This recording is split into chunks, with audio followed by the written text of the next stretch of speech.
Mwana na Roho Mtakatifu.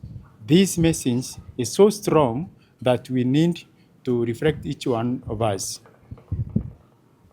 As a society, we are called to reflect and change on how we are living our life. Even the way we talk to each other, we need to talk with the language of love. Any language that does not build, which is not founded in this love of Jesus Christ who died and died for us, it should be avoided so that we may be able to focus on the love which our Savior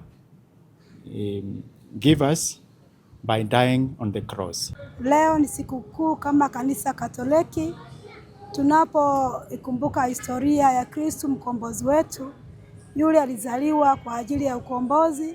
Ni siku ambaye Kristo anatimiza ukombozi wake kwa njia ya msalaba ambayo tumejiunga sote kama Wakristo, kama ukumbusho, na pia sio ukumbusho pekee bali ni jinsi ya kukumbuka Kristo, upendo wa Mungu ulio mkuu, ili alipenda kila mwanadamu na kufa msalabani kwa ajili ya ukombozi wetu wote.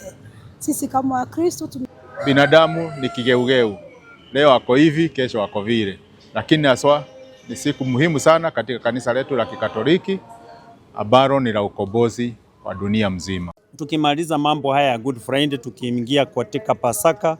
Sasa tukimaliza Pasaka tuweke siasa nduni chini, tuweke mambo ya kujipiga kifua chini, tuweke mambo ya kujiona ati wewe ndiye mzuri zaidi.